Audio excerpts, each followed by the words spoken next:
Welcome to American Education FM, everybody. I'm Dr. Sean Brooks. Hello, everybody. Welcome back.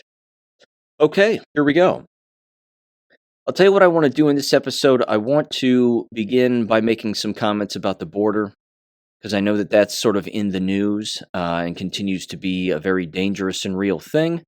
And unfortunately, it's not as good as some people are claiming.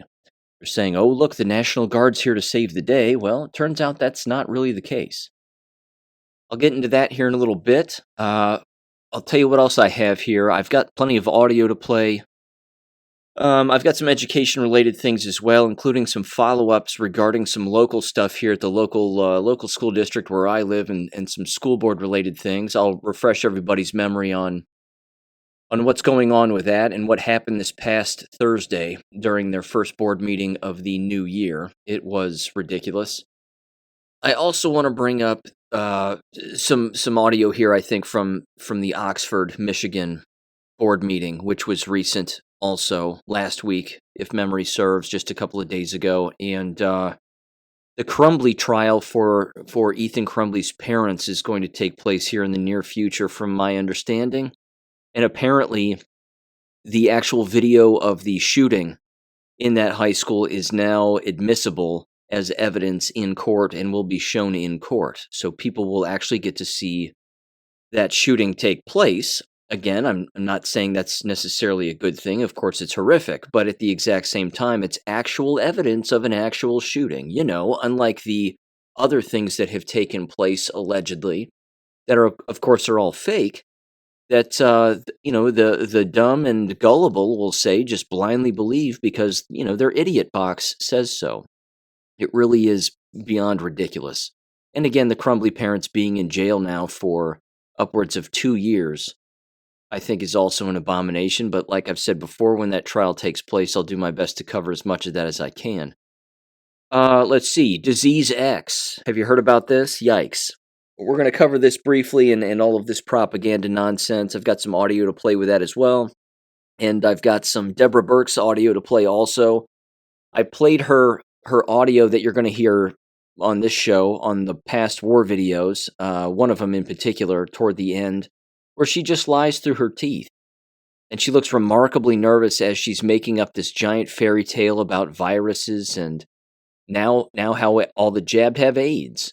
And we have to treat this just like HIV because they have dwindling immune systems. She, of course, blames this on quote-unquote COVID, but as we know, it's not. It's shot-induced.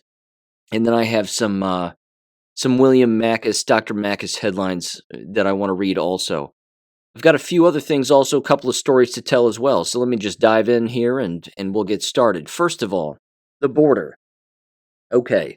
There, of course, is this rampant story going around that, the National Guard is taking over at Texas and they're turning them away and they're arresting and then deporting all of these illegals, and that's what's happening. Trust us, we're the Texas government. That's not happening. It's just not. There's endless footage of these Border Patrol agents walking illegals past the National Guard, and then they put them in a van, and then they drive away. Now, I know that, again, the particular video clip, rather, that has made the rounds, certainly on all the news channels, is the one that's showing these feds show up at the border in this particular location, and then they encounter the National Guard individuals, and then the National Guard turns their SUVs around and they drive away. Again, I fully understand that footage was making the rounds, and everybody's like, oh, look, again, the good guys are here. The good guys are here. They're turning the bad federal agents away. Look, I frankly don't trust anything that's going on at the border whatsoever.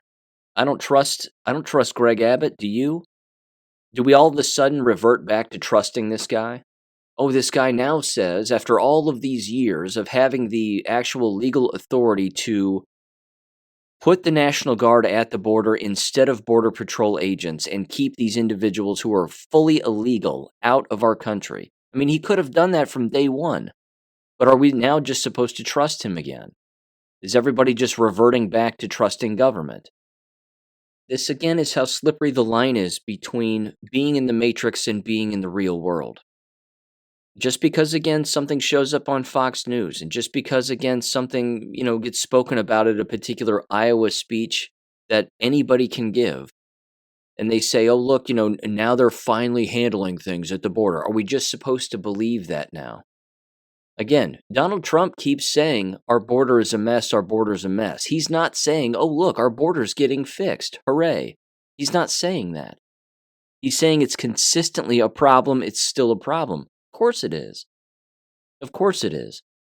We can't expect the National Guard to show up, create a human wall, and then all of a sudden keep everybody out. Again, I saw another clip. They're saying, oh, look, now the National Guard has plastic shields that they're bringing at the border, and they have new barbed wire fence. Oh, hooray, the barbed wire fence is back up. They're still getting through. They're still getting through. They're still walking through. I saw a video again of all of what I just described. And then, a man and a woman who are illegal slip their way past the National Guard. And they're not slipping their way past. They're just climbing up this cliff, and then they're walking through, and the National Guard's letting them walk right through. And they have giant smiles on their faces. They're like, yeah, we made it. We're through. We're past. That means, it's a free ride from here on out. I think my overall point is don't believe the first piece of news that comes out. I mean, you're going to know, and we're all going to know, when the real thing and the right thing is happening, because all the citizen journalists are going to be out there with their phones. They're all going to be recording all of this. There's already whistleblowers saying, look, all of this stuff at the border isn't what you think it is. It's far worse. The National Guard isn't helping anything. They're not making anything better. They're not pushing away border agents. They're not doing that. It does beg into question, though, again, and you've heard me mention this too, the interagency civil war. This is a big problem. This is something that is actually happening. I'm certain of it.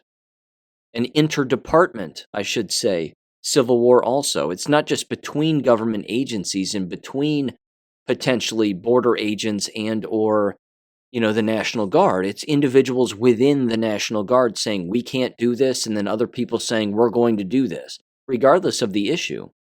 I mean, that happens in every working environment. But when it happens within your own government, and within the agencies that are actually supposed to uphold the law, ladies and gentlemen, at the end of the day, they're all order takers.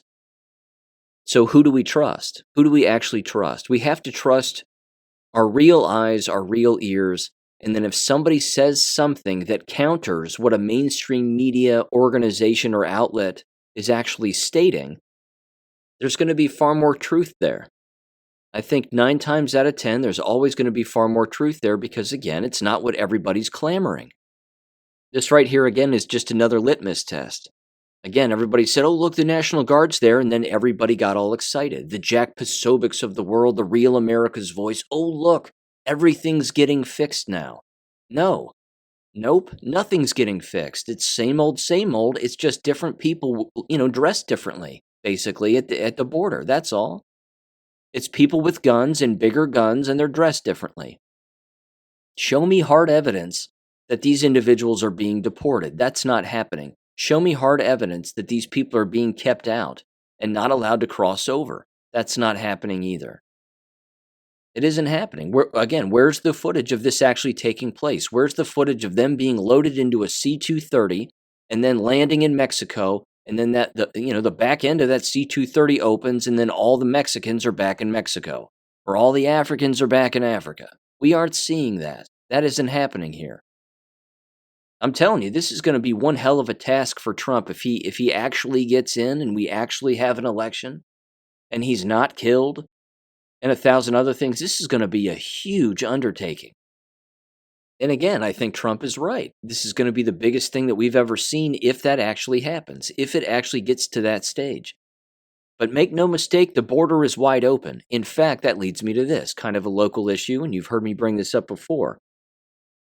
In the town where I live, with the help, ironically enough, of even Miami University themselves, they've now approved the groundbreaking for basically what they're calling this.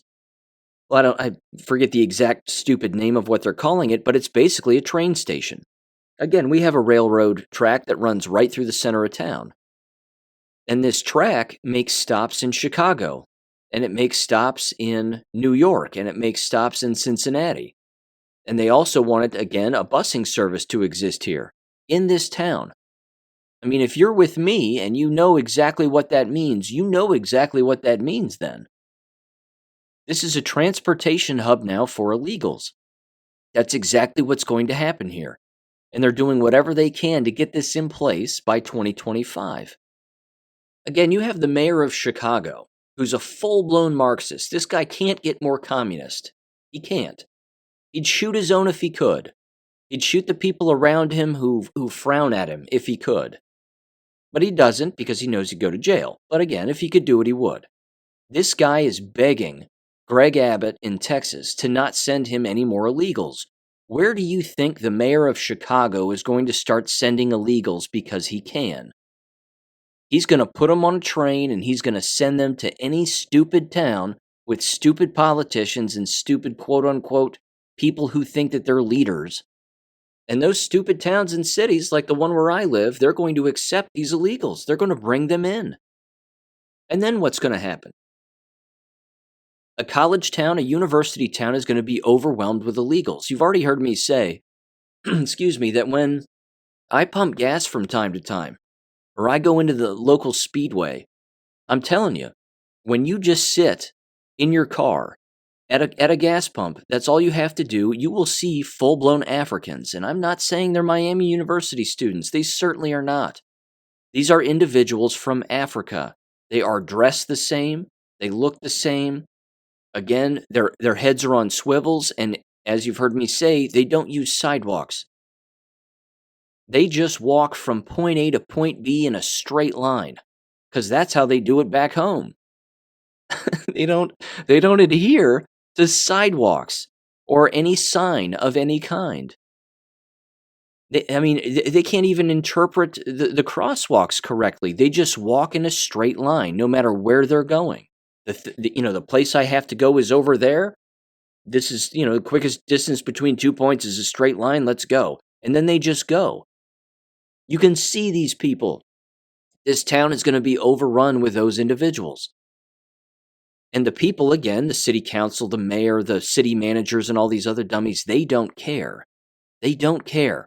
They're flooding this town with those kinds of people. And they're going to keep doing it. They're going to keep doing it.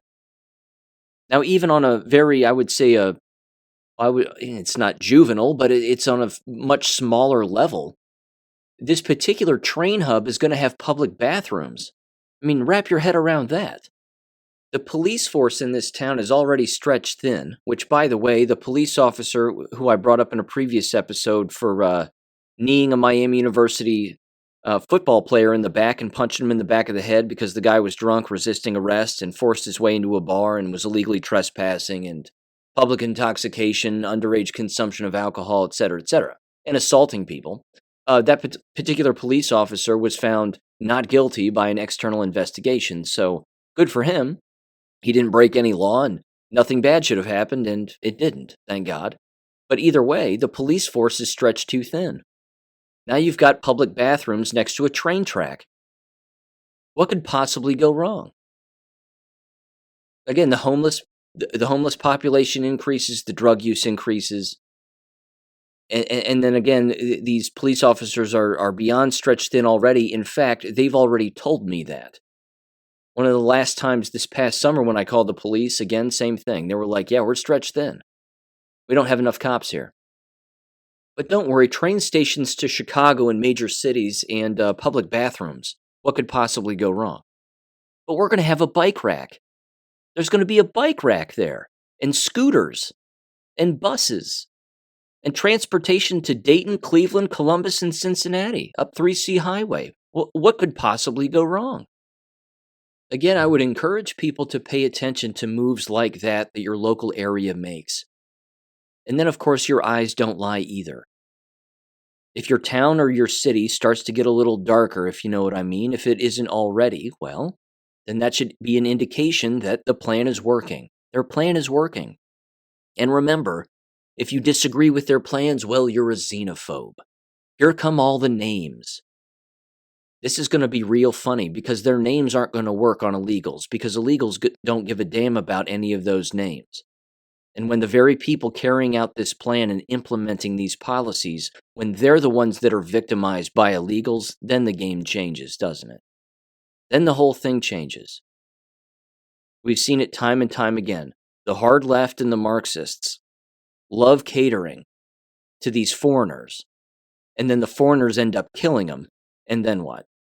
Then they become the laughing stock of social media, the internet, society, so on and so forth. Again, what is it? Is it Maine or New Hampshire? I think it's New Hampshire. That their governor or someone associated with them, one of their stupid politicians, they all of the sudden are encouraging citizens to take in illegals into their own homes. If you have a spare room, if you want to put up an African inside of your home and give them a safe space because, they're disenfranchised, and what could possibly go wrong with a complete stranger from a foreign country living in your home around you and your children? In fact, it's beyond hilarious. If you go back and I think the last war video and you watch that particular clip of that press conference where this nitwit actually suggests that every single sycophant standing behind her immediately starts to squirm the moment that she actually brings it up.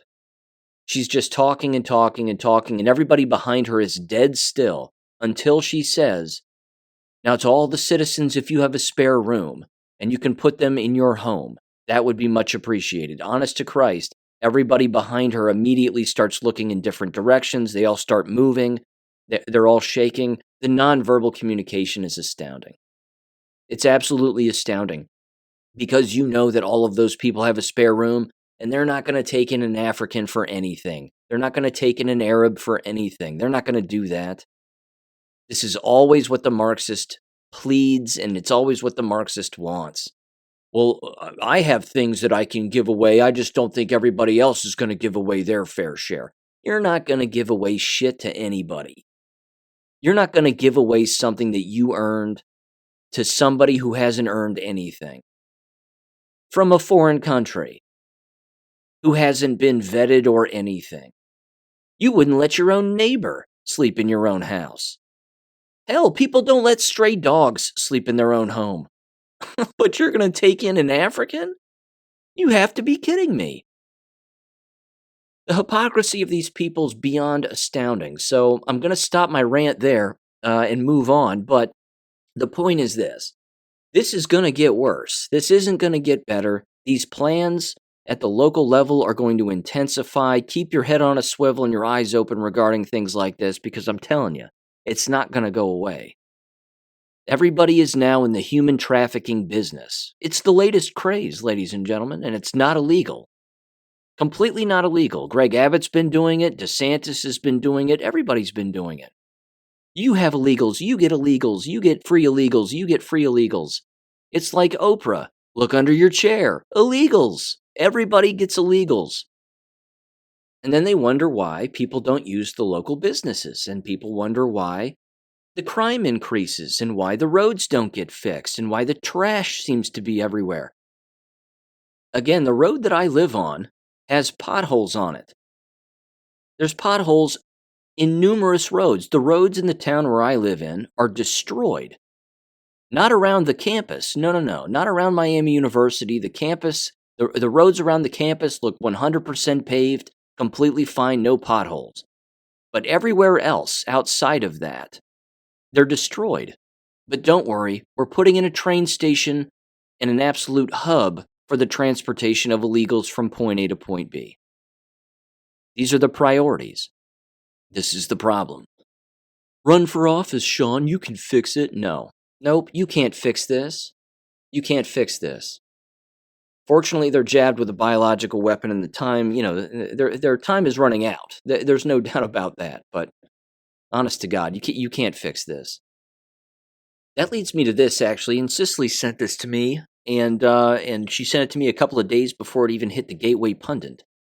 And again, she lives there in New Mexico, and this is a huge problem. Old Lujan Grisham is going full bore here. I mean, she's going balls to the wall when it comes to violating everyone's rights. Again, how much more of this can people possibly take? But she flat out wants to disarm everybody. In that state, she's trying it again. She sent me this. It says the following, quote, "Today at a press conference in Santa Fe, the governor unveiled her anti-gun and anti-freedom wish list for the 2024 legislative session. While we don't yet have bill numbers for each item, we are expecting them all to be filed in 2024. Let's see, there's 6 points here. Here's what it says. Number 1, a semi-automatic rifle ban molded after the failed federal proposal from Senator Heinrich. Number 2, banning the carrying of firearms in parks, playgrounds, and near polling places. Makes complete sense, doesn't it? When you're out in public, basically, and you're trying to protect yourself and children, you're not allowed to carry a gun. She's an idiot, and it's completely unconstitutional. And she knows that, and she doesn't care. Number 3, raising the age limit to purchase firearms to 21. Good luck. Number 4, a 14-day waiting period when purchasing a gun. Good luck with that, too. Number 5, expanding New Mexico's red flag gun confiscation law, HB 27. There you go. More government. More illegal infringement on our rights. And finally, making it easier to sue gun manufacturers and retailers. She needs to be removed. We've all seen these TikTok videos and all these online videos of people screaming and shouting, when do we get to exercise the Second Amendment? When do we get to overthrow our government? This is the constant question that exists, is it not?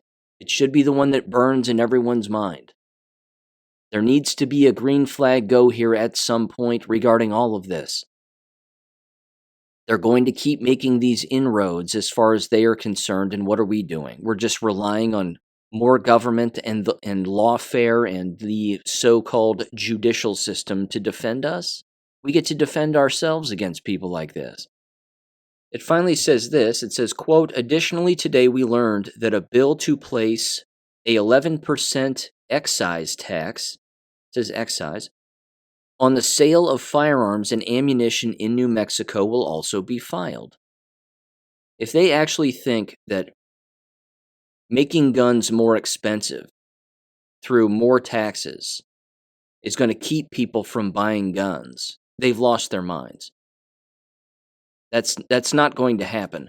Cicely also said this. She said that the gun buyback program is back in full swing. $300. You get a $300 gift card. And she said retards are actually doing it. Yeah. Yeah, I believe it. And that's beyond pathetic. Again, they want us dead. Do people not know this? Are they unaware? Are they still trusting government? Apparently they are. They still think that our government wants to protect us. They want us dead. Hello, the last 4 years. Has everybody forgotten the last 4 years? Isn't that enough? I'm telling you, you just got to keep tabs on stuff like this in your local area. You have to. Keep a running list of all of the things that they're doing and all these little moves that they're making. The dots are on top of each other. They don't need connecting. They're on top of each other. Okay, moving on. Education stuff. I've got a great deal here. First of all, my apologies on the reference for this story. This shouldn't shock anybody. This was from the Gateway Pundit. Chicago public schools have lost $23 million worth of free laptops and other electronic devices provided to students in 1 year. Shocking. Let's give this audio a listen in 3, 2, 1. Tens of thousands of laptops, iPads, and other electronics are missing from Chicago public schools. An Inspector General's report found 77,000 devices were reported lost or stolen during the 2021-2022 school year. Total value, $23 million. The devices went missing after students took them home for remote learning during the pandemic. CPS spent $2.5 million on tracking software, but did not use it, saying it was flawed. Our work uncovered an incident where there were a pair of siblings, a brother and a sister at a school, who between them lost 9 or 10 devices. And there's no record or indication that the school district or anyone reached out to the family, mentioned that this was an issue, tried to figure out what had happened. EPA says in a district of our size, some device loss is expected, but we remain concerned about the loss of any public asset. The district is now working on improving device tracking, has recovered 12,000 laptops so far. Ah, yes, everybody's favorite magic trick. The disappearing laptops, the disappearing iPads in Chicago. I remember David Copperfield doing that when I was a child. He'd show up with a bunch of laptops in Chicago and abracadabra, they're all gone. Missing? Hear the words they use. Do you hear this? Missing laptops. They lost them. They just lost them. Who loses a computer? Nobody. They get sold. That's what happens. They get sold for guns, drugs, and whatever else they want to buy. They didn't disappear. They didn't lose them in a magic hat. They didn't hit them with a wand and, it's gone. What do I tell the school? And of course, they're doing whatever they can to make sure that people don't suspect black students as doing this. No. You know, we reached out to certain people and, some people have brought them back, we promise. We've confiscated 12,000, but, there's still many more that are missing. A brother and a sister lost 12 devices. No, they didn't lose 12 devices. They stole 12 devices and they sold 12 devices. Now go arrest them. Go arrest them. Question them. Arrest them, question them. What did you do with these? Well, I don't know. They just disappeared. I just lost them. Who loses a laptop? Nobody. No one. You lose your car keys, but you find them. You don't lose a laptop. Gee, where did I put that thing that I don't own? That doesn't belong to me, that's expensive to some extent, and is in high demand on the black market. Where could it have possibly have gone? That doesn't happen. It must, that laptop must have been in my other pair of pants. No. Nope. And they're not mentioning race, of course, and they're not saying, well, Chicago is predominantly black students, and, we shouldn't have given them free laptops and free tablets. We should have seen this coming. No. They're not going to bring up any of that. Everybody gets a free pass. If it was whites doing it, well, they'd make mention of that, but not in Chicago. No. That's not going to be the case. So there you go. Black market iPads brought to you by the public schools of Chicago, ladies and gentlemen. Okay, moving on. This one was from the Washington Examiner. Again, not shocking. Texas A&M looks to clamp down on public records requests after DEI inquiry. Why would that be? What do they have to hide? Again, you've heard me say 1,000 times. These DEI programs, if anybody puts forth legislation at the state level and they go, yeah, we're winning. DEI is illegal and it can't be taught, and all this Marxist perversion and sexual perversion can't be taught. We're doing a good thing because we're politicians. No. The local individuals are always going to change the names, hide the programs, put them behind closed doors. They're always going to do that, and the reason that they're going to do that is because they do not want anybody to find out in an open records request that that's exactly what they're talking about over email on a constant basis with one another within these institutions. Again, Texas Tech is a CIA hub of some of the worst human beings on the face of the planet. Deborah Birx works there, for Christ's sake.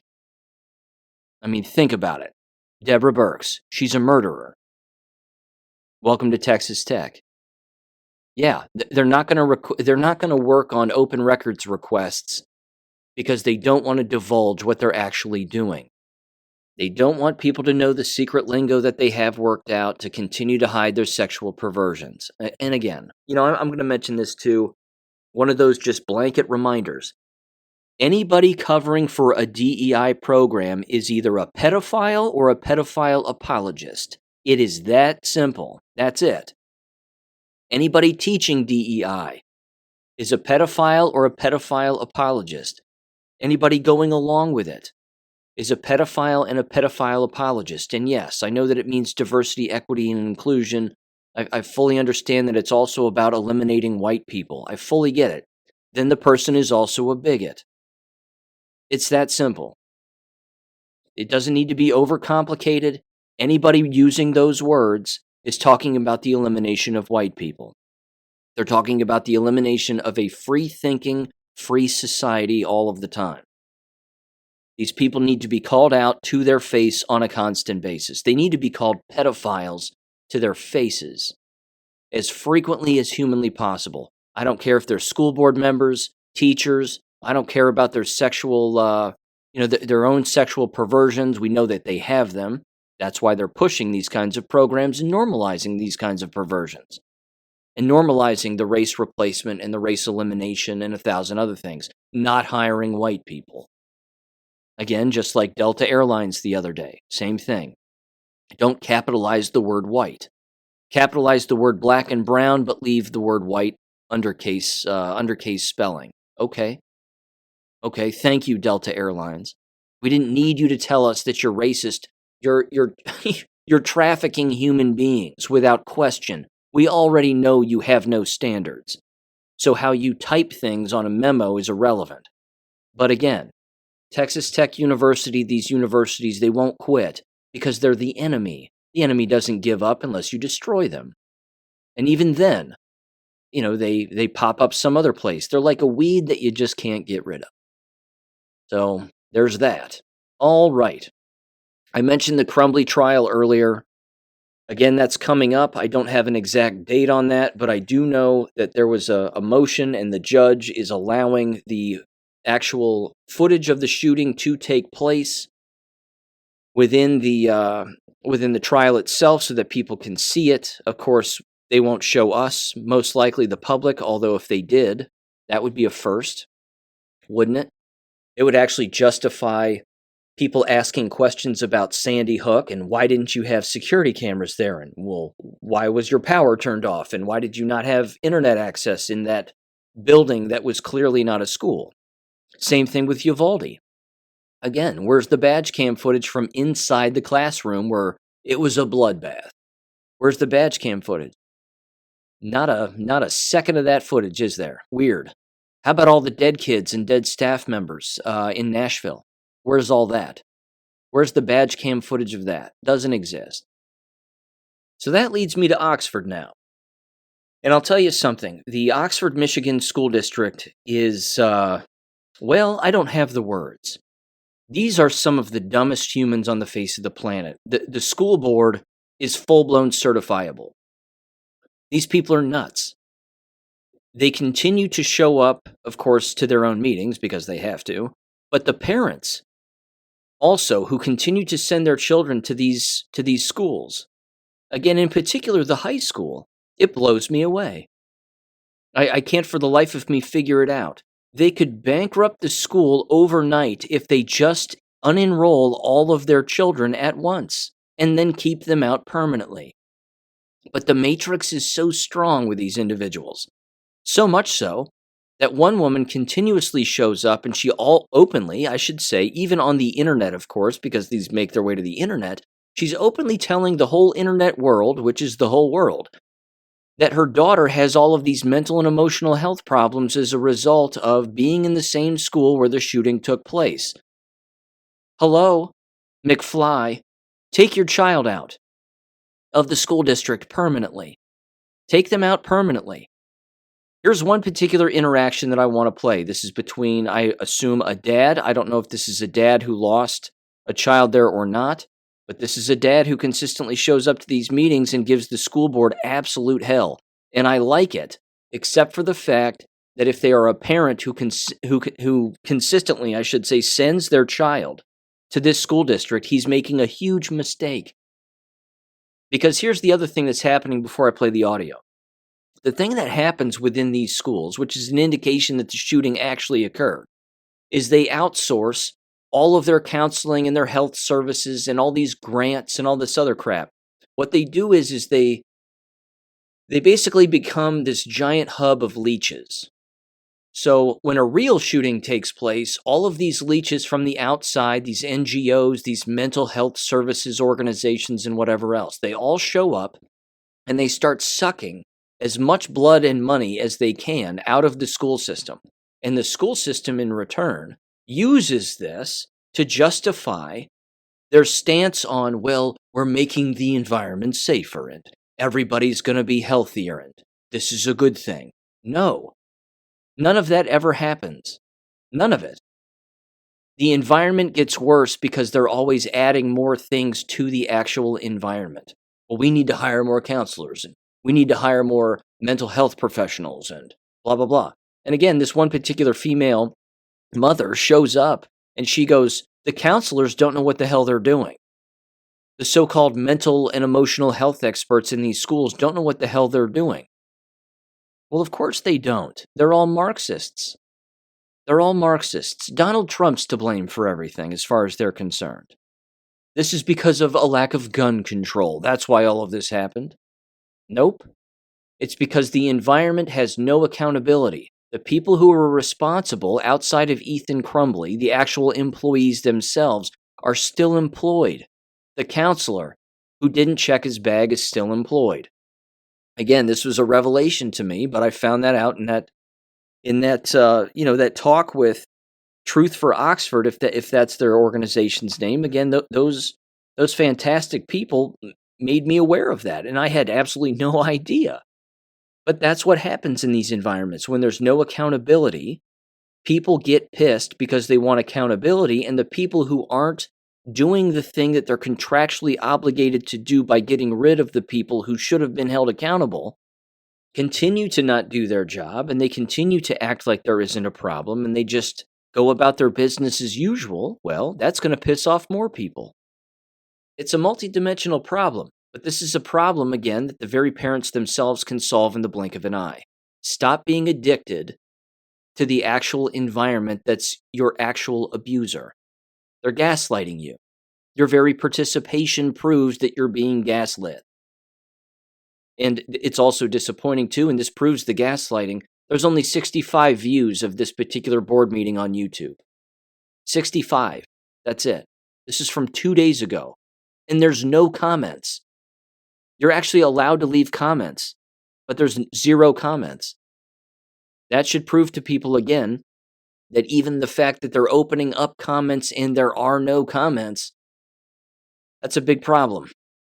People just keep sending their kids into these environments, and it's beyond disgusting. So let me play this audio from this guy again, who consistently shows up to these meetings and lays into the board members, and it really is a beautiful thing. So give this a listen in 3, 2, 1. All right, so we're talking about the superintendent that we're searching for. I had 4 things. Number 1, the new superintendent must be trauma-informed, considering our entire community is dealing with the trauma of November 30th and will be for the rest of our lives. Number 2, the superintendent must be willing to immediately remove all individuals named in the $3 million investigation report, along with those that tried to silence this community.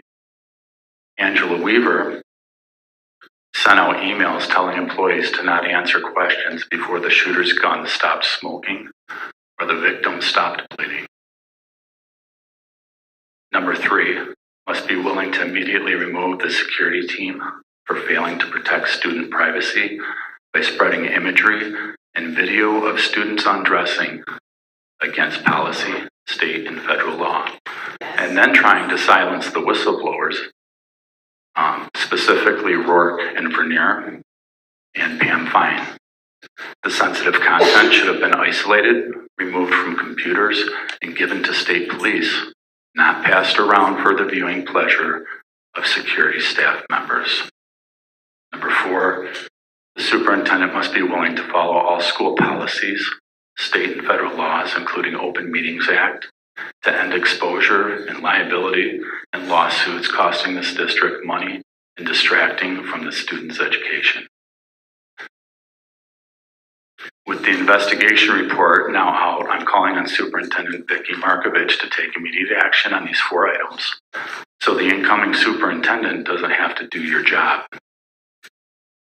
When is the board going to address the names of staff listed in the investigation? Heather, you were gone for the whole month of December. Were you in hiding or were you on James, vacation? For the pre-arranged, we're talking about agenda topics, which was the superintendent. Yeah, that's what I'm listing. talking to. That's specifically to the point I'm speaking. But please don't interrupt me while I'm talking on my time. So, Heather, you never made a statement. No board member has talked about the report, the investigation. We spent $3 million, and not one board member has spoken about the report one time, or the staff members' names who were listed as responsible. Why aren't you talking to us? Why did we spend $3 million, Heather? They're pointing at you. The report you paid for points right at you. Why aren't you talking about it? Did you waste our money? We could have rebuilt the whole wing of the school for $3 million. So all the kids coming out of this school don't have to go into a murder zone. And you don't think that's going to traumatize these kids trying to study while they think about what happened in those hallways because you didn't do your job? Or because the superintendent didn't do his job? Or all the people who didn't do their job who knew and were warned that a shooting was going to happen at the high school?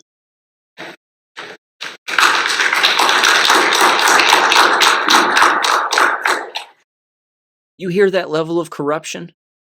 You can't fix that. That environment doesn't have to say a word to the public. They just continue to go full steam ahead, downhill. They don't care. They aren't responsible to the public. They're not bringing this up in any superintendent meeting when they're searching, back when they were searching for those superintendent firms. They do not care. So much so that the one woman, who I believe is the board president, who interrupted the guy, it's abundantly clear that she wasn't even listening to him. She wasn't even paying attention.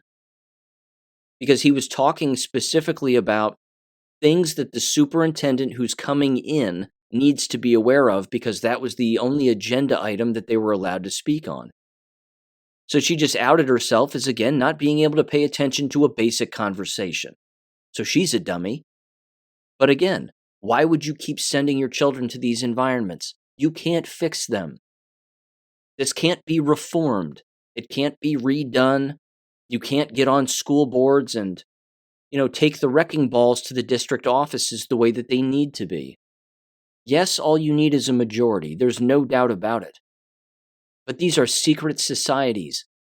These superintendents are associated with these superintendent associations at the state level. They pass each other around. They all take oaths. And that oath is not to protect you as a parent or your children when you send them. They're tied in, all of them. It's a level of corruption that people have a very difficult time wrapping their heads around. But trust me, if you can wrap your head around it, it's far worse than even that. And there was this little dime, which is rather important, I think. The board voted in the middle of their meeting. It's dead in the middle of their meeting. It's actually around the 1 hour, 40-minute mark.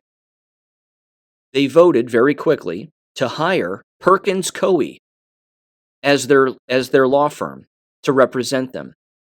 Does that name ring a bell? Wasn't Perkins Coie the law firm that was either associated with voter fraud, or weren't they the law firm that was hired by Hillary Clinton to dig up dirt on Donald Trump and the whole Russiagate thing? Weren't they the law firm? They were. That's the same law firm, international law firm based in Seattle, Washington. Founded in 1912. The Oxford, Michigan School District has just hired Perkins Coie to be their law firm. Hello? Do you see how out of touch these people are? They don't even know that the law firm that they're hiring might cease to exist in the future for treason and sedition. Unbelievable. These people are out to lunch. But don't worry, they need more counseling services and more health services for their children because they don't like walking down a hallway where someone's been killed. That's the least of your problems. Who hires Perkins Coie for anything if you know what's going on in the world? Unbelievable. And you know how this went down. You know how this went down. That school district isn't smart enough to find Perkins Coie. They can't find him in a Google search. They're that dumb. Which means, how did they get a hold of Perkins Coie? Perkins Coie reached out to them. Why would Perkins Coie, a remarkably corrupt law firm? Again, I think Christopher Steele was one of their employees. I could have that wrong, but he was one of the individuals who falsified documents against the President of the United States. And that's the law firm then that this school district blindly hired. In the blink of an eye. Do I hear a second? Second. Take a vote. And they go, yes, yes, yes, yes, yes. And then that's it. Just like that fast, no discussion. Not who are these people, what the hell's going on, nothing. On to the next item.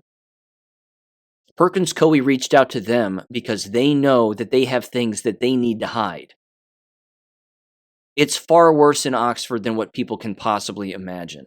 One board meeting is all you have to listen to, and the dimes that get dropped, and the red flags are everywhere. Bankrupt them. It's the only way you destroy them. You bankrupt them. Stop going. I can't believe it. People keep sending their kids here to these kinds of places. It's unbelievable. Perkins Coie's revenue for 2023 was $1,163,764,000. Again, they're an international law firm. School districts don't hire international law firms. They hire local people. And those local firms are usually tied in with multiple districts. This doesn't happen unless there's a crime that's been committed that needs to be covered up. And that's exactly what, of course, has happened here. Now, again, like I said, I'm certain that someone got to the district and said, hire these people. That had to have been the avenue. It could have been Dana Nessel. It could have been Gretchen Whitmer. It could have been some slimeball below them who got a hold of these people and goes, hire these individuals. Or it was Coie themselves that reached out and was like, we'll take your case, no problem. We'll take all your cases. We'll handle everything. Because they know that there's money in it too. They know that they have a coffer of cash that they can hand over to this school, that they can hand over to their law firm, rather, to defend them for every single lawsuit that comes down the pipe. If there are numerous ones that occur, and there probably are. But even with all of that aside for a minute, this right here is your open records request. Every single citizen needs to get a hold of the treasurer of that school district over email. And then, of course, if you want to twist the knife, you give them a call after you send the email. And then you record the phone call. And you say, I just made a formal open records request for all communications from any district employee or board member, specifically regarding any communication with any state official. Now, you have to be even more specific than that, or else they'll deny your request. So you have to start naming particular names. And if that means that each individual request is just for a specific name, for example, the first request that you make formally in one email is you want any email communications or phone calls, but it's going to be, you can even require phone calls because in many cases they have to record those. They don't record the phone calls, but they have to record that they actually called a state official, a day, a time, things of that nature. Your first one can be to Dana Nessel, regarding specifically Dana Nessel. So you would say in an email, again to the treasurer of the school district, I'm making a formal open records request for any communications between any, again, school official, board member, etc., specifically to or from Dana Nessel. That's your first records request. Your next one, Whitmer, or anybody in Whitmer's office. Any employee directly or indirectly associated with Gretchen Whitmer and or her office. Same thing with Dana Nessel. It could be, again, one of Nessel's sycophants. Because these individuals, again, I gotta tell you, they scheme, okay? These are meddlers and schemers like you can't imagine. They know that you'll make an open records request. They're fully aware of that. So again, if anybody in that town is listening to this, they know that you'll make that request, which means Dana Nessel wouldn't have herself directly communicating with the district. She would have someone else who's not associated with her in an employment capacity probably contact the district regarding Perkins Coie or 1,000 other issues that are going on there. Getting a hold of that person's name is a difficult task because it would be easy to say, from the school district standpoint, we don't talk with Dana Nessel. We've never reached out to her. She's never reached out to us. But what they're not going to tell you is that one of her sycophants has reached out to them, or that they reached out to one of their sycophants, or they were approached by someone in a parking lot who said, hire Perkins Coie, or we can help you out with this, that, or the other. It's a flipping criminal organization. You have to know this.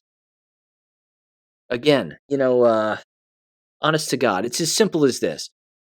If you've ever seen Goodfellas or any gangster movie, okay, why would you send your child into the corner pizza restaurant in a gangster movie when that's where all the gangsters are hanging out doing gangster things? That's what the parents of this community are actually doing consistently. Now, again, these board meetings are sparse. I mean, they're not packed to the gills, but the vast majority of the individuals that show up to the table, sit down and put the microphone in front of their face and talk to these board members. They're the ones giving them hell, and it's great. It's absolutely great. Again, 2 more women showed up. Well, there was this one woman again who showed up, and she's whining again about how her senior daughter is having trouble learning and now has a 504 because the mental health services aren't enough for her and blah, blah, blah. If your child is a senior in high school, they can read and write, which means they can teach themselves, which means you're a dumbass. If you keep sending your child to that school district and they're sad all day long, that's your fault as a parent. That's your problem. Not to mention, I don't think I would want Oxford High School or Oxford Community School District on my resume moving forward for a university position or any other job or whatever that this person's child wants to do in the future. I would remove myself as far from that district as humanly possible. But there were, again, other speakers who showed up and gave him hell. Another woman shows up and gives him hell and says, did you read the after action report from this other school district? They basically openly admitted that everybody didn't follow policy. They started to make fires and blah, blah, blah. And that, of course, is not what Oxford has done. They have an after action policy or paperwork, rather, that's already apparently come out. But they're not sharing it with anybody, allegedly. Or they are, but they're not firing the people who are named in it. Again, that's a big problem. But again, with that aside, there's also this, and you can't make this up. There are sycophants, and one of them shows up to this board meeting and actually speaks and licks the boots and kisses the ass of all of the people who are the board members there, including the superintendent and others. And they work in the district office, and they send their children to this school district. Give this woman a listen in 3, 2, 1. Thank you for giving me the opportunity to speak. I sit before you as a parent. I have 4 students, I had 4 students in the district. I have 3, a 5th-year senior currently in the OSEC program and 2 juniors at OHS. I'm a fellow alumni, and I work for the district as well. I work at central office, and I've been here for 6 years. I'm a proud Team O member. And I came to kind of speak out tonight. I'd like to first acknowledge and thank you as board members for the commitment and work you are doing each day for the success of our students and the care and support you've provided for our staff, our students, and our community. I do not envy the jobs that you have been in and the work you have done for the past 2 years. I would like to publicly thank Board President Heather Schaefer and Treasurer Mary Cancer for your continued participation and support of our students, our staff, our community. We appreciate you. I appreciate you. I would also like to recognize and thank Dr. Markovich for your leadership and commitment to getting Oxford Community Schools through this transitions over the past year. The experience and guidance you've provided throughout the school year has been a gift. I have personally grown under your leadership, and I thank you. In addition, I would like to recognize Dr. Allison Willman. Her commitment and dedication to the safety and security to all of our students and staff is so very appreciated. As a parent and staff person, I feel 100% confident that Oxford Community Schools is the safest school district in our state. Due to her commitment and experience in systems that have been put in place under her leadership. Dr. Williman has the educational leadership and unique area of experience in safety and security that makes her a true asset to Oxford Community Schools. Lastly, I'd like to recognize Mr. Todd Barless. His leadership in implementing supports and systems to meet the social and emotional needs of our students and staff district-wide have been imperative for improvements in our overall emotional growth from this tragedy. He has personally helped me in my healing journey. Throughout this year, I've had the opportunity in my work life and my personal life. I'm very active in my school. I'm active in the band. I go to every play. I go to every musical. I go to every football game. I got a cheerleader. I'm present, and I'm also very active in my job in supporting parents. And I've talked with hundreds as a listening ear, and I've always been a judgment-free zone. That everybody's at a different place in their learning journey, in their healing journey, and a lot of that I got from Todd.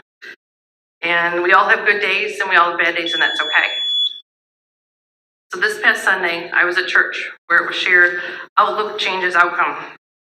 These words struck me at this time as we look as a community to truly look at what outcome we're working to achieve.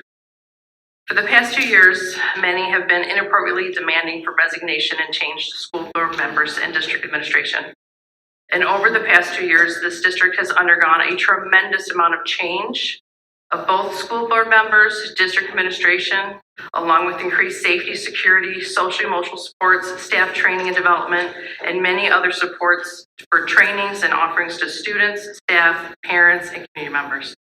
I feel confident as a parent who reads the newsletters and listens to the board presentations on what is happening within our district, that we have made changes and improvements, and we will continue to strive to be the best educational district in our area, providing more choices and opportunities than any other school district around. But what has not changed in these past 2 years? Lansing, funding, requirements for schools. In order to truly make the lives of Tate, Justin, Madison, and Hannah matter, we need to advocate for change in Lansing. We need to advocate on the importance of school security and mental health supports in public education. Legislative changes providing funding, guidance, and accountability for all school districts to provide a safe, secure learning environment with the mental health supports needed for students throughout Michigan. We need to stop banging down the doors at 10 North Washington and stand together as one voice in Lansing to make real change so all students can be safe at school. It is time to work together towards systematic changes in our educational system. Let's use the strength and determinations that our angels possess and show how Oxford Community Schools now is an example of what can be done. Let's stand together in Lansing and fight for funding and accountability. That is the only way to reduce the number of school shootings and provide the mental health supports before another tragic event happens. She's dumber than a bag of shit. There's no way around it. She's just dumb. She's beyond stupid. And she's a sycophant, which is why she's licking boots and her face is, just covered in the backsides of everybody. And her tongue is dirty from licking all the boots and so on and so on. It's beyond embarrassing. It's the false equivalency. These people exist in these districts and show up like that because they can't see what's really happening here. They have no clue. She's bone dead stupid, that woman. She could have stayed away. That would have been the smart thing. But now the entire town knows who she is, where she works, and what she stands for. She's a team player, ladies and gentlemen. That's a team player for you. And I'll tell you something. I could play the entire comment section from this board meeting alone for the rest of this episode, but this episode would be 3 hours long. I mean, the people really tear the board a new one. And if you're going to watch a school board meeting, I'm telling you, the Oxford Community School Board meeting these meetings are intense. They're very well done, but there's hardly anybody in the room. That's kind of the sick part. And what's actually kind of nice is in a later comment, a woman comes up to the table, and again, they're all leaning into the board, which is awesome. They're all lecturing the ever living hell out of him, which is great. But a woman stands up before she sits down at the microphone. She turns around and she looks at that district sycophant and lectures the ever living hell out of her. It was great. She goes, Don't feed us all that bootlicking nonsense. We don't want to hear it. I mean, it's incredible. It's incredible. She even called their board meetings amateur hour. She goes, it's just amateur hour here. She goes, I wasn't going to speak, but my God. And then she just tears into him. It's wonderful. Again, there's solid-minded people there. There's no doubt about that. No doubt about it. But this should prove to you, ladies and gentlemen, that those previous shootings, quote unquote, in those schools that, traumatized everybody and changed district policy in every school district across the nation, those don't happen because those districts aren't doing what this one is doing. And I'm not saying again that this district has its hands clean. They clearly don't. That's beyond evident.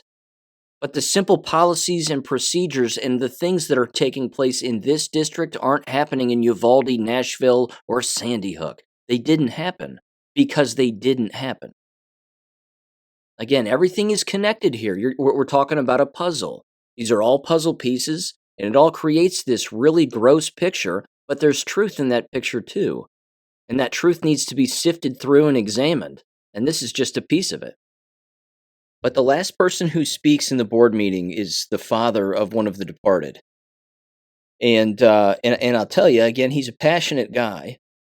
And he seems to know what he's talking about, but there's a number of things, again, that he's sort of stepping on and then he's not following through on. Again, I can't put myself in his shoes, and I certainly wouldn't try. But he sort of brings up a bit of a threat to insurance and raising their insurance costs so that they're too pricey. I'm certain that the district is already feeling that pinch. There's no doubt about it. Again, I don't think that the bonds for the win aspect is going to matter in this case because, again, as I've said before, the insurance company that represents the school district, they have lawyers too, and they're not going to back down from any particular claim that gets made or, mental health services that need to be made where children are still being sent to the environment and, they feel unsafe and they don't feel well and XYZ. Ultimately, again, they're going to back it up on the parents and say, well, the parents don't have to send them. The parents don't have to send their children to this particular school, even though, of course, it's the free public school in the area, and they're supposed to. But this is where that so-called immunity comes into play, so to speak, because they end up saying, well, you have freedom of choice. You don't have to. I mean, this is the hypocrisy, but this is where the public school system actually advocates for school choice, so to speak. They instantly say, well, there are other places where you can send your kids and they can online learn if they don't feel safe here because other students feel safe here. So, if you keep sending them and they don't, well, you need to find other means of educating your kid. I mean, that's their argument. I don't know what else to say other than you bankrupt these school districts by not going anymore. That's how it gets done. It doesn't get done and nothing changes with you trying to wrestle a grizzly bear that's starving or fighting for survival, essentially. You can't do that. You're fighting criminal organizations that are tied into criminal organizations that are represented legally by criminal organizations. Your average lawyer wouldn't touch this with a 10-foot pole, which again should bring into question. And again, there will be some kind of a settlement. Most certainly, these parents, again, if bless their hearts, but if they get a fat check in front of them, and their lawyers, based on the lawsuits that they have filed, show them a big fat check, they're going to take the check, and there's not going to be any comment from the district regarding any particular case that they may lose from a parent who lost a child there. That's not going to happen either, because that doesn't happen. In most situations, they don't release a statement. They just say, it was a horrible situation. They're not even going to apologize. It's just business as usual for them. And again, that's what most of the people commenting at the table say. You're not talking back to us, and you're not giving us any answers, because that's their MO. That's what they do. That's the business. So keep your eyes peeled for any superintendent who shows up to this district, because when they make that hire, and they will have to eventually, that individual has to be a certain kind of retarded to want to be a superintendent in that school district. Because on day one, they're going to get attacked like crazy. And only a masochist would actually want to be a superintendent in that district. No one with a straight head in their skull would ever want to work there. Again, it attracts the mentally disabled. That's what it really does. It attracts the sociopaths and the psychopaths and the narcissists and the narcissistic personality disorder kind of people. That's who's here. That's who's in this environment. Again, you heard them earlier. The sycophant, some of the board members, and then, of course, the logical parents who know what the hell is going on, and then, unfortunately, the parents who keep sending their kids there. So there's a whole lot of not thinking going on. But the answer is rather clear, and it's remarkably simple, and it's how you take the power back. That's how you bankrupt a school district overnight. Everybody stops going. And if everybody stops going, you got to close the doors then. Then they got to fire everybody. Then the board, as individuals, as people, that's when the state comes after them and replaces them. That's how that gets done. So they're not going to leave. They're going to continue to receive kickbacks and 1,000 other things. Because again, people need to keep this in mind. City councils, mayors, board members, board presidents, you name it. With all this money that's been floating around over the last 4+ years, they're getting some of that money. In fact, they're voting to pay themselves more and more money, even for positions that never used to be paid, like school board members. Now they're feeding themselves cash. Because, well, times have changed and we have the sources and the funds to do so, and then they just pay themselves, for their time, for a position, again, that used to be free. So there you go. Either way, I'm going to put that one down for now. I'm sure I'll revisit it in the future. That's the latest from Oxford. Perkins Coie, ladies and gentlemen. They hired Perkins Coie. You can't make this shit up. You can't make it up. All right, next. There's this.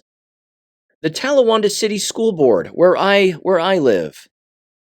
Quick reminder of a couple of things, because this was the first board meeting with the new school board member, Dawn King. And there you have it. And an incumbent, Dr. Rebecca Howard, EDD. She is now the board president. And here's what took place in the last board meeting, and it was a doozy. You may recall that Dawn King was attacked behind her back, and then, of course, to her face by one of the sitting board members, a Pat Mead. Where, again, behind Dawn King's back to a mutual acquaintance or friend, Pat Mead told Dawn King's friend, not knowing that she was friends with Dawn King, that she wanted to effing remove Dawn from the board, and we have to do effing whatever we effing can to keep her from being a board member, and effing and effing and effing. So there's a lot of that going on. Either way, as you heard me say on the show, Dawn King had a responsibility to read that Facebook post during the board meeting. That she should have done that. And if she wasn't going to do it, her husband should have done it at the microphone. Unfortunately, neither of those things occurred. This is a problem. But here's what Dawn did do in the meeting. That would have been the thing to do, but she did this. During their session where they're going through their general business, so to speak, for the public to see based on the itinerary there, what she ended up doing was she asked a question in the middle of them about when they were, well, let me set it up like this. It's kind of confusing. They were going to lump a bunch of different issues together and vote to approve all of them. Dawn was the only dissenting voice where she specifically said, I want a discussion on item this.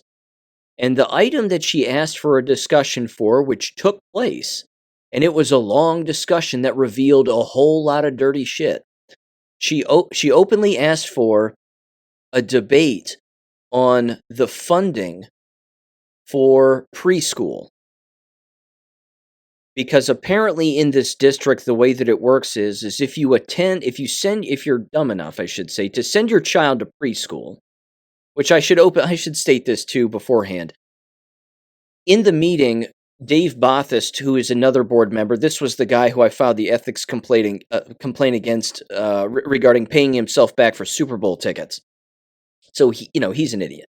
But either way, he got sad too about Mike DeWine's veto being overridden by the House, that would allow kids to be sexually mutilated and generally, their genitals mutilated, and then, of course, trannies can play in whatever sport they want. He was sad that can't happen now.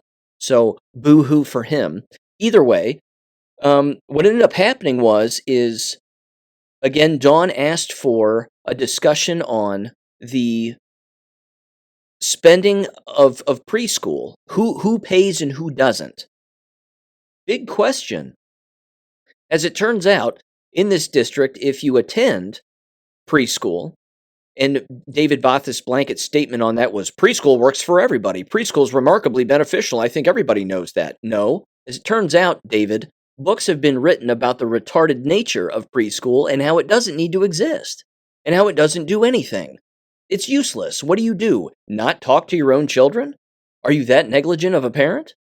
All preschool does is acclimate children to the brainwashing system at a younger age. That was its point.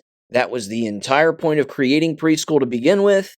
It's an indoctrination program, getting them even younger. That's it. Now, as it turns out, if you're not on any kind of special education paperwork, you have to pay full price for preschool in this district.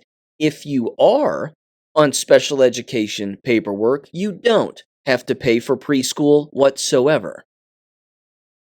No one knew this, except for the individuals, again, who maybe attend preschool or don't attend. Perhaps those that do attend know this and they want to keep it hush-hush. But the discussion that Don King asked for, which took place, exposed all of that. So now endless people in the entire town know that if you're on special education paperwork, I'm using huge finger quotes, you don't have to pay a dime. And if you aren't on special education paperwork because your child is, not in any kind of need, so to speak, so they like people to believe, then you have to pay out the wazoo. Now, with all of that said, the discussion then took place, and they went around the horn to vote to keep things the way that they are for this school year, for the remainder of this school year. And Don King was the only person who said no. Either make it free for everybody or make everybody pay. That was her take, and I agree with her. She was right. Again, there's no such thing as a free lunch here. And this is a school district that is heading toward insolvency. I love it. I want them to cease to exist. You've heard me say that a million times. But either way, that took place. Then there was this, and you can't make it up, and it's connected. Then a vote was put out on the table in their meeting minutes here to re-up their association to the Ohio School Board Association.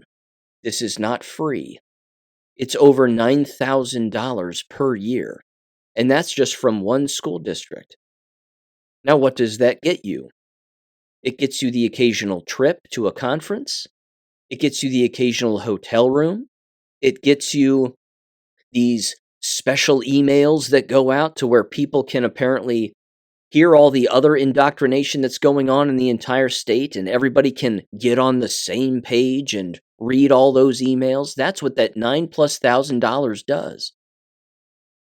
So Don King asked the question again, what does this do for us? Even though she's gone through their training, which she shouldn't have done, to be a board member, because you can deny the training.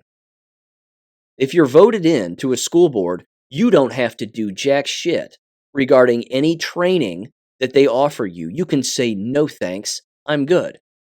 But she went through their training and thought it was beneficial. I highly doubt that, because unfortunately what happened next is she voted yes, along with everybody else, to remain in the Ohio School Board Association, which means she voted to continue paying them $9,000 a year, which begs the question, would $9,000 make preschool free for everybody if you didn't associate with that association anymore? Because school districts all over the state are leaving the association. And these associations and these clubs and secret societies that are controlled, I might add, from the very top, from the worst humans on the face of the planet. So the hypocrisy in the vote was an odd one. She voted to remain in it, and then again voted no on keeping the preschool system the way that it currently is. You have to blow the whole thing up. You have to blow it all up. No more associations. No more blind yes votes on things. And if it's not free for everybody, then you shouldn't have it. And if you're going to have it, then everybody pays the same. That's common sense. But unfortunately, that's lost on most of the board members. Either way, Dawn made two nice inquiries that really cracked open a can of nuts here that is really interesting. And the cat's out of the bag on the wasteful spending. Keep in mind, they're going broke. They already are broke, but, it's getting worse. Then there was this. And you have to keep in mind the landscape of this school board. Most of them are gay. This matters, because most of them loved that HB 60, whatever the hell it was, that Mike DeWine vetoed. They wanted children to mutilate themselves. They want this. They're supporters of this. They enjoy this. They get off on it. They also get off on having people pretend that they're the sex that they are not, and then participate in sports for which they have no business participating. They get off on this. They enjoy it. So because that got vetoed, they're all sad now. Or because, the veto was overridden and that's all illegal now in the state of Ohio, they're all sad. So with that said, during the public comments section, a senior in high school who attends the high school, God knows why, he should homeschool himself, he's brilliant, the kid's bright, tall dude, walks up to the microphone with a huge Bible in his hands. And before he does, and they know who he is, before he does, because he apparently leads a Bible study group in the school district bi-weekly or something like that, the board president openly states that he needs to keep his comments keep his comments to board business. Okay. You don't have to keep your comments to board business. You can come up in the public forum and say whatever the hell you want. You can read off recipes to Sunday night dinners if you want. You can say whatever you want. And they can't keep you from saying whatever you want. Now, there's a debate with this, because here's what happened. He shows up. He says, I'm certain that this pertains to board business, and I want to specifically talk about the school and how I think that this directly ties to two biblical passages, and I want to read them. And before he can even crack open his Bible, the board president says, I'm sorry, we're a non-denominational school. It's a public school. You have to keep your comments to board comments, but if you want to email us, you can email us anything that you want to say, and then we will take those comments into consideration. And he goes, okay, thanks, I understand. And he turns around and he leaves, and he sits back down. He should have stood there like a rock, in my opinion. He should have read it anyway, and they should have made him... He should have stood there until the cops took him out in cuffs. In my humble opinion, that's what should have happened. Now, the debate of all of that, violation of the First Amendment, 1,000 other things, yes. I'm not a lawyer. I like to pretend I am from time to time, but I feel like that certainly is against the law. I lean more toward that way, and I've been over the history of, again, separation of church and state. It's not what people think. That's not what Thomas Jefferson had in mind. misinterpreted it, and then they made ridiculous law based off of it and what have you. Either way, it's a public forum. And if he believes that there's a passage in the Bible that pertains to the well-being of the people in the building, well, he gets to bring that up. What the board doesn't want is they don't want somebody coming up with a Quran reading from the Quran. What they don't want is they don't want someone coming up and reading from the Talmud. What they don't want also is someone coming up and reading from the Bible on a board-in, board-out basis. That's really what they don't want, is the latter. But they don't want the debate either, which is why they shut it down. So again, if I was to give that student a tip, if he were to ever listen to this, which he probably won't, but if he did, my recommendation would be go back and speak specifically about the bill that Governor DeWine vetoed, that the board members are all butthurt about, that ended up getting overridden, and now you're glad as a student and as a knower and follower of Jesus Christ that mutilating children is the devil's work. And that if you support that, then you're a Satanist. That's what he could have said. That would have been nice. Calling board members Satanists for being sad that now mutilating children and cutting their genitals off in the state of Ohio is illegal. And playing basketball on the girls' team when you're a boy is illegal. Call them Satanists to their face, because that's what they are. Again, that's just my 2 cents. That's what I would have done. I've already spoken at these board meetings. I have no intent on returning unless one of them drops dead from the jabs. Then I'll be back to say I told you so. However, regarding this issue, that's a particular tip. You're still getting your point across without reading passages. You can memorize a passage and say it, but they don't want you to specifically read from the Bible because, again, they're Satanists. That's the point here. They're godless monsters. There's no way around it. Look at the way that they treated children over the last 4 years, starting in 2020. It can't get clearer. These are people of not a right mind. And now they're jabbed, and that, of course, isn't working well on the cognition of human beings these days, which kind of leads me into this. Although, one more quick story here, education related, before I jump into the jabs. This is from the College Fix. Shouldn't shock anybody, because again, this is a trend that is being exposed on numerous college campuses, but this was titled, "Vanderbilt has one administrator for every 2 students, so says an analysis." Now, why is that? Simple. This is what diversity, equity, and inclusion brings in and ushers in. This is exactly what poor instructional environments usher in. They usher in more administrators to control more of the so-called narrative and the brainwashing and the indoctrination, as they are losing students. It's basically becoming a giant money laundering operation if it hasn't already been one since the beginning of time.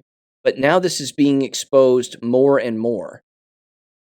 And this is just the landscape. This is what's happening. There's nothing else to really state. Vanderbilt, of course, is and has been always corrupt. The Vanderbilt family is deep state Illuminati. That's rather well known. Don't ask them what goes on in the old basement of the Biltmore. Don't ask them what goes on in the shower room of the Biltmore. There are child sacrifices that go on there. There were anyway. I mean, these are Satanists. Vanderbilt is a satanic university. I got a great education at Vanderbilt. Did you? Did you?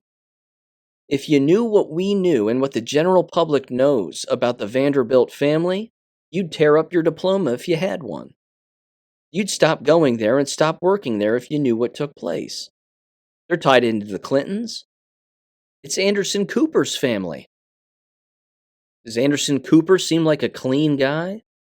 Again, that's why these universities, these ones in particular, are the hubs for all of this degeneracy and all of this money laundering. And again, firing a bunch of professors and then hiring more administrators. This is what they mean when they say the administrative state. They're protecting themselves at the expense of the individuals who are there who believe that they're actually gaining something from all of this. Again, it says here, DEI commitment includes a recent $17 million faculty initiative, identity centers, quote unquote, and more. This entire DEI, let's get rid of white people and introduce everybody to sexual perversion and genital mutilation and normalize insanity. All of this is one of the largest money laundering operations that's ever existed. The RICO statute should bring this down because there are people in organizations following through with this. I'm telling you, Donald Trump, if he makes his way back and the military actually does anything, they're going to have their hands full. But the American people, again, they hold so much power they don't even know. If they just walked away and stopped going, it's like income tax. If everybody just stopped paying income tax, they can't arrest everyone. They won't arrest anybody. Imagine that. Imagine that one for a minute too. And I know everybody has, and this has been spoken about by endless people, but imagine that one also. Imagine what Congress and the Senate would do. They would flip out. They'd flip out. And then they come to collect at your front door. What are you going to do then? Are you going to go to jail? No. You'd fight government just like I would. You'd take them down at your front doorstep just like I would. That's exactly what would happen. But it would make the most criminal at the top who are running this entire racket, it would make them cease to exist. But the brainwashing's thick. It's real thick. Okay, jab stuff. I got a bunch. This might be a 2-hour episode. First of all, I received this from Kim Carter, and she received this, I believe, from a former coworker of hers, if memory serves. And let me read through this particular text thread. It's rather interesting. It says the following. It says, my friend, neurosurgeon, said, there is a viral variant that is looping around and is wreaking havoc, particularly on the GI and respiratory system. From what is evident so far, this variant has a stronger incubation period, so this means a person can be contagious without knowing it. I do not know what hospital she is working it 2 hours from me. And then Kim responded and said, it's not contagious. It's a secondary infection just like AIDS. It's not in the unvaxxed. They responded and said, this is why only I do my get sick at work. Everyone already was sick twice. Okay, and they said, and Kim said yes. And then she also said, Kim did, it's going to get ugly. Lots of people dying this year. Everyone who got vaxxed is expected to pass between now and next year. I don't think that's likely to happen. Here's what I do think, though. Again, I've brought up the analogy of a punching bag. You can only get sick so often, so frequently, before your system starts to shut down. Again, shortening lifespan is certainly one of the things that's taking place, and I think likely to take place with all of the jabbed. In fact, Peter McCullough, of all people, was testifying in front of Marjorie Taylor Greene in a small session the other day, and Brian Cole was sitting next to him. And he openly did state that if you received 2 jabs, you got the real deal. That there's no doubt about that. That if you got 2 shots, you definitely received the mRNA cocktail, as it were. So, placebo's out the door. Sorry, Ryan Cole. You didn't get mush, as he famously once said. So you're okay, you just got mush. No, I don't think so.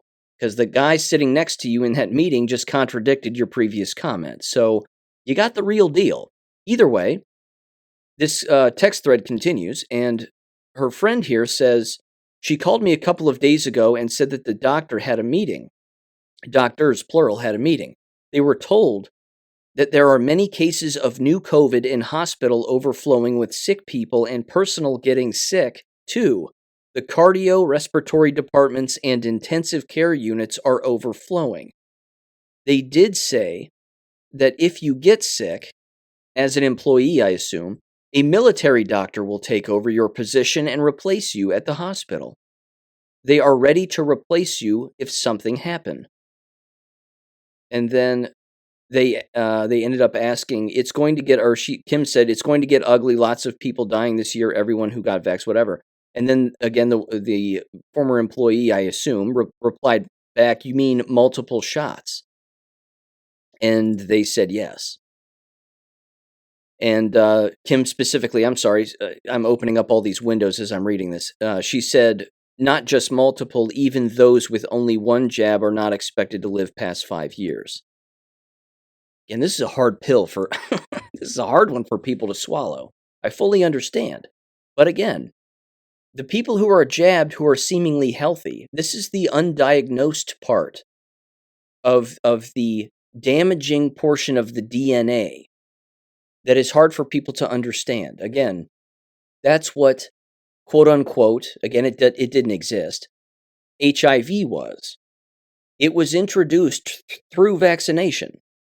It was introduced through shots. Flu shots, hepatitis B shots back in the day. The dormant aspect of this is critical. That's important because this is coming out more and more. Even Deborah Birx is saying it, and I'll play her audio in a minute. Even she said it, that we have to treat this like HIV. Well, why is that? Because your DNA is damaged now from the shots. So how it reacts in everybody is going to be different. That's why you're seeing all of the cancers. That's why you're seeing the neurological disorders. Because we're talking about snake venom. We're talking about a neurological poison that permanently is designed to damage DNA. This is intentional. This was a giant intentional. Then the individual responding to Kim said this. They state that a doctor, who will remain unnamed, came for a CPR class and took 2 together, COVID and flu. And then they asked why, and this doctor stated, that they believe government. And then Kim stated, how are they feeling? They responded back, he already was sick twice after that, sick like a dog, but of course he will not tell that. He doesn't have to. We know. Kim responded then and said, and everything I said during class is burning a hole in his brain, and he's scared to death. They responded back, he still believes in government. He said it's his sinuses. Nope, not sinuses, sweetheart. And then Kim responded back and said, doesn't matter, he looks scared to death, he remembers. Because if you recall, Kim brought this particular meeting up on the show where she warned all of them and said it was a biological weapon, and it's designed to kill the people who take it. She said this in a meeting in her former place of employment. That's awesome. Because again, that's, you're telling people your house is on fire. And they're going, no, it isn't. And then they go home and their house is on fire. The individual responded back to Kim and said, quote, I offered him ivermectin and he said, no thank you, I'm fine, and ate amoxicillin from his bin. Kim responded, it won't help. They responded back, I know. Kim said, it'll suppress the symptoms for a short time, but it will come back. His immune system is destroyed and probably has VAIDS. Yes, that's exactly why the people keep getting sick and keep coughing and they don't know why. Then they finally responded back to Kim and said, we have a bunch of cancellations because there are so many sick people. This is from this is from an employee of that hospital. You see what's happening here? I'm telling you what. If this is just one place. It's just one place. This is one location. The system's caving in by the hand of the system itself. Don't say the devil's not involved in this one. You can't say it. Can't say it's not a depopulation satanic plan. It doesn't get more satanic than this. Speaking of Satan, here's Deborah Birx herself.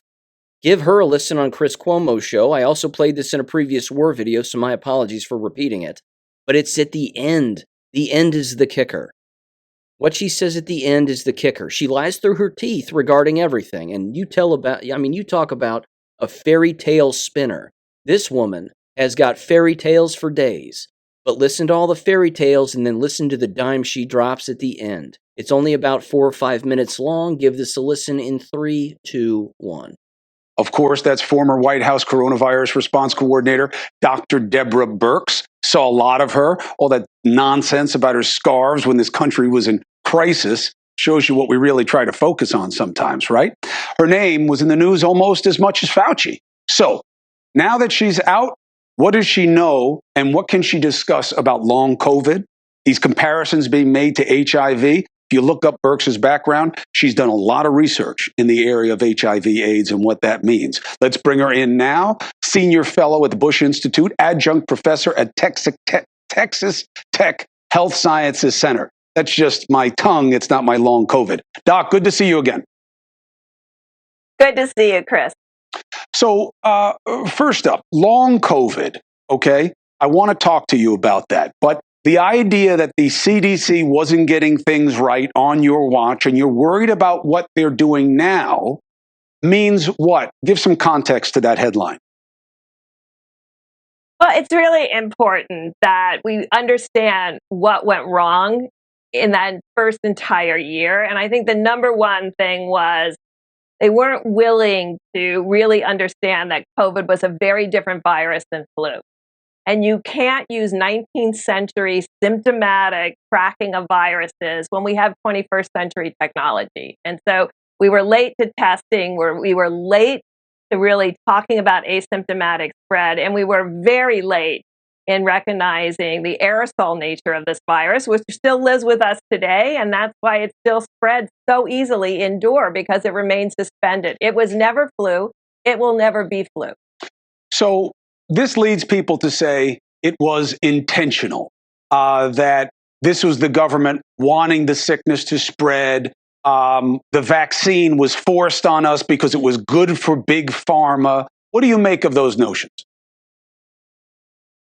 Well, I was there and none of that happened. So I just want to make it clear.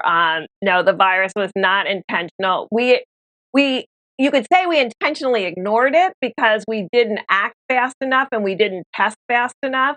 I mean, we allowed all of the people to come in from all over the world just tracing symptoms. They clearly had asymptomatic disease and were spreading virus. And now we know.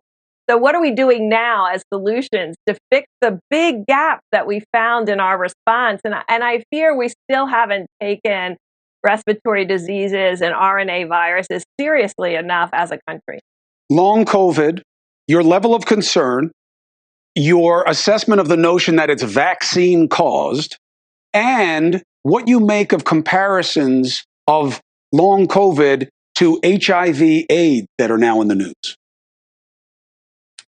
Great question, Chris. First, long COVID predates any of our COVID vaccines. And this is one of the key areas that separates this virus from what we've known about other viruses. And I want to really emphasize to you and the public, we only have experience with this virus for 4 years, and we're learning something different every single month about what this virus is capable of doing, from what it's capable to do neurologically and neurologically in the long term, what it's capable to do to our mitochondria, and that's this muscle problem that we're seeing, what it's capable of doing with microclot. I mean, to pretend that we know everything that this virus is doing and to be cavalier about getting repetitive COVID infections is really a huge mistake. I am careful. I've had it once. My 95-year-old mother's not had it at all because she's in a particularly vulnerable age group. There's a way to protect people with common sense strategies. Comparisons to HIV, you've done a ton of research in this. Do you believe this is a false flag? Is there something that contextually people need to understand about that comparison? Or is this much darker a potential reality than we knew? The reason the comparison to HIV is important is because HIV was also asymptomatic. I mean, you couldn't see the virus through symptoms because people were infected for 7, 8, 9 years before they developed symptoms. But HIV quietly destroyed our immune system, and we learned a lot about immunology from HIV, and it's changed completely our cancer therapy. We're learning now about mitochondria and viral impact and brain fog and the changes in our neurons and the cells that nourish our neurons that really allow us to think and move. And we're learning that because what of the long COVID has done. And so there's two sides of this coin every time. There's a lot of destruction that mild and moderate COVID can do that is on scene, just like HIV was destroying our immune system. But what came out of that is brilliant science that changed how we treated HIV. And if you're diagnosed today, you can live a very normal lifespan and people not only survive but thrive. We need to get to the place where people with long COVID, we've done the research so that people with long COVID can not only survive but thrive. Translation: she just said if you have long COVID, which doesn't exist, which really means you have AIDS, then you have AIDS. She just confirmed it out of the devil's mouth herself, because they can't help themselves. They have to justify this now. She just said, if you get sick after receiving the shots and keep getting sick, you have AIDS. Or HIV, as she put it. Hello? Why is no one screaming about this? Deborah Birx went on his show again and said, you have AIDS. If you're consistently sick, it's AIDS. She never once said it was the shots, which is what she wants people to believe. She doesn't want you to believe it was the shots that's giving you AIDS. She uses the fairy tale that if you got sick with COVID, then you might have HIV now. And if there's a variant or a mutation, which doesn't exist, it's just permanently damaged DNA, that right there is why you are ill. That's not true. It's the shots. It's always been the shots. It will always be the shots. It's not something that's floating around in the air. I'm telling you, that's where this disease X bullshit comes from. That's where all of this is coming from now. Are you familiar with this disease X rollout nonsense? It's laughable. It's laughable. If they create a real biological weapon that can be inhaled by human beings, I bet they'll create one. What I also know, however, is that, as you do, is endless people are dropping over and getting sick constantly. Why not create a new fairy tale? Well, as it turns out, they've already run the script for this disease X, quote unquote, which was rehearsed, as it says here from the expose, as CLAD X, CLADE. It says, are we about to see a new plandemic? It says disease X was rehearsed as CLAD X. So here's what it says, quote, we are hearing that UK scientists have begun developing vaccines as an insurance against a new pandemic caused by an unknown disease X. In the same way as COVID-19 was rehearsed at Event 201, it would seem that disease X was also rehearsed at CLAD X. Could it be that they are beginning to prepare for a new plandemic? And then it shows this research facility, which doesn't look very clean. Preparing in advance. Again, it's also been hoped that the facility will help the UK better understand and tackle disease X by enhancing preparedness for a yet-to-be-identified pathogen with pandemic potential. I'm telling you, the fairy tales that these people weave are absolutely incredible. They had a tabletop exercise just like Event 201. The purpose, according to the Center for Health Security, more about CLAD X, a day-long pandemic tabletop exercise that simulated a series of National Security Council convened meetings. It's exhausting. Ladies and gentlemen, these people know exactly what they're doing. They fully understand that they have all of this in place. I've read the paperwork on the show. The documents are on my website. They're all there. They want to run something like this again because it's an election year. They're about to hang for something. They're panicking. This is a good thing. This disease X thing is a good thing. Again, if they shut things down for another so-called illness, that's going to wreak havoc on the people who are already jabbed, because they're going to be locked inside. They're not going to, they're not going to be going out. And given the fact that it's ice cold outside in most states across the United States anyway, excuse me, now would be a perfect time to do it, wouldn't it? Because again, they did it in springtime last time, and they did it in the summer last time. And again, it's too bad that people followed along with those lockdown parameters and lockdown guidelines. Most of us didn't, because most of us don't have our heads in our asses.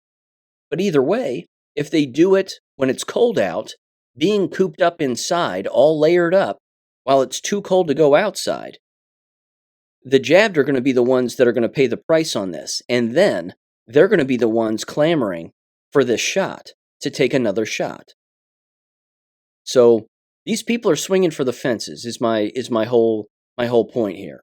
They know that we know about what they know about what we know, and so on and so on. Again, the Clad X exercise is on YouTube. You can watch this yourself. There's at least 4 segments of this. And then, of course, at the bottom of this expose article, it says, not a real virus, again. Yeah, it's completely contrived. Again, it doesn't matter that it was a mock trial. The mock trial has to do with the administrative state. It has to do with what they want us to do and what they're going to do to us, based on shutting things down. I'm telling you what, they shut things down again, it's going to get real interesting. I'm just going to leave it at that for now. It's going to get real flippin' interesting. But if you want to look this up on YouTube, it's on the Center for Health Security's channel on YouTube, titled Clad X Pandemic Exercise. And it looks like there's at least 4 segments. This could be worth watching, just to see what kind of global take they plan on rolling out here. What we know is that gullible doctors' offices and hospitals will follow along with anything. That's why you have to stock up on your meds and stay as far away from these places as humanly possible. And by the way, if they do this again and you are still working in those environments, you need to leave the moment that these emails and memos start going out. Because if you don't and you participate, you're going to be responsible for the deaths of copious amounts of people. And if you're jabbed and you participate and you continue to jab yourself, well, sayonara. Because you're not going to make it. Because ultimately, I think that this is what this is about. I think this is about wiping out those who aren't wiped out yet. This is about the proverbial tipping point, and just pushing them just off the ledge. They're already on the ledge because they're already jabbed, but this is about pushing them over now. And then you talk about a collapsing system. Holy hell. Watch out. Now, with that said, Sasha Latipova, who I know some people have called her out as being potentially controlled opposition, I have no proof of that thus far. But anyway, her Substack is titled Due Diligence and Art. And she put this out. I'm just going to read the title and the headline here. You can take it for what you want. Again, it's more of the WHO nonsense, but it's titled, We Have a Pandemic of Marburg and Ebola Lasting to at least December 31st, 2018. The subtitle is, There's a Potential for a Trillion New Viruses to Emerge and Mutate. Ask your friendly CDC representative for directions to the nearest quarantine camp, wellness facility. Yeah. Again, this is part of the script. She's being sarcastic, of course, but this is part of the script, and it's in their paperwork. They write about this consistently, and she highlights that in this Substack article that, here it is. Here's their paperwork. Here's where they say it. We need to have an effective time period to act quickly so that we can help as many people as possible. And I know numerous people have brought it up, I'm sure Alex Jones has too, that they didn't build these quarantine camps for fun the first time around. I mean, they exist in our own country too. They exist lots of places. They want to use them. They want to use these. And we haven't seen them fully roll them out to the point where people are packed in them like sardines. I'm certain that's coming down the line at some point. It's a card that they haven't fully played yet. They've waved it in front of everybody so that we can see it. And I remember all of those. People escaping the hotels in Ireland because they were quarantine camps, and they're like, we got to break out of here. I mean, it's movie stuff. It's like breaking out of prison. But it's a hotel. It's a Holiday Inn. And they're forced to stay there. Same thing with Canada. Same exact thing. Which, by the way, I found this the other day on the old interwebs. Apparently, they're saying that it's insensitive and potentially illegal in Canada if you take your Ring camera footage of your package being stolen on your front stoop and put it on the internet.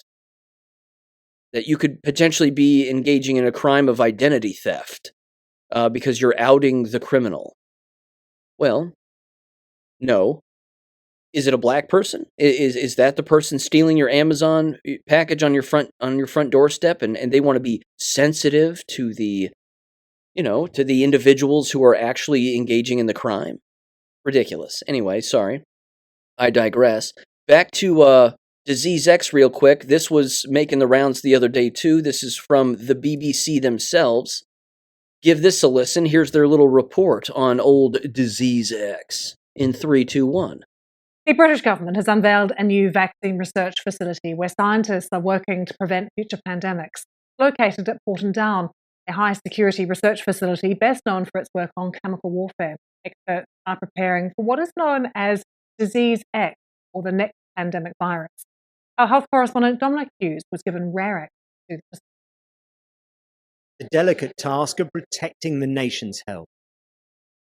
This is one of the laboratories at Porton Down where scientists are analysing current threats, new variants of COVID, for example, trying to identify new ones. Inside these purpose-built labs, more than 200 scientists working for the UK Health Security Agency are helping to develop and test vaccines against a range of diseases.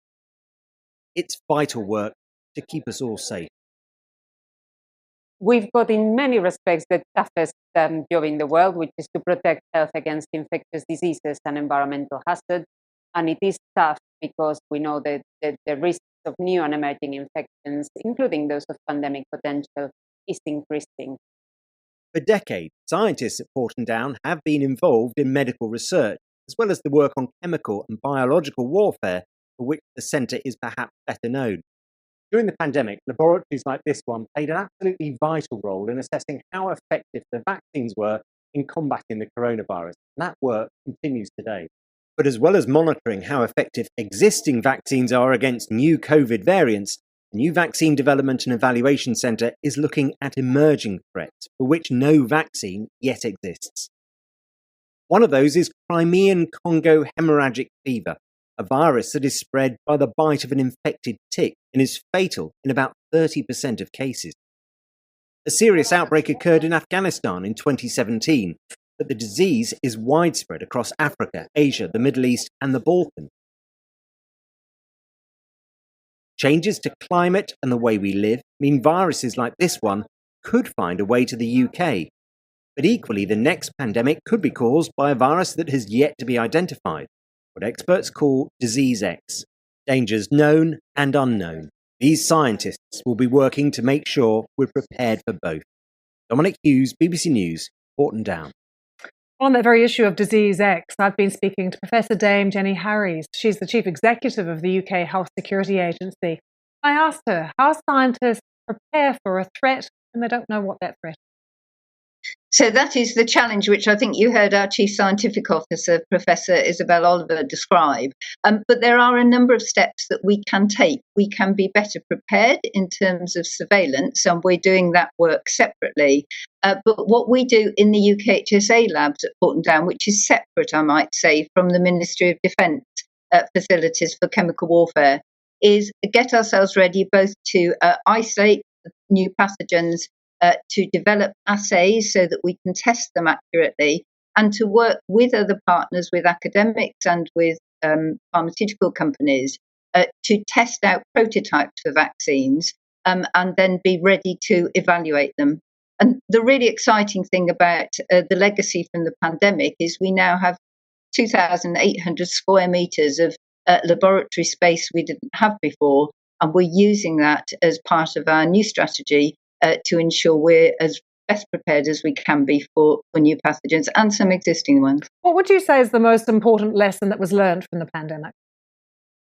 So I think I was going to say partnership was the immediate work that comes to mind, and that's obviously we see that when we work with our Director of Public Health, for example, in responding to all sorts of infectious disease and chemical and radiological incidents. But actually, it applies very much to working with industry as well.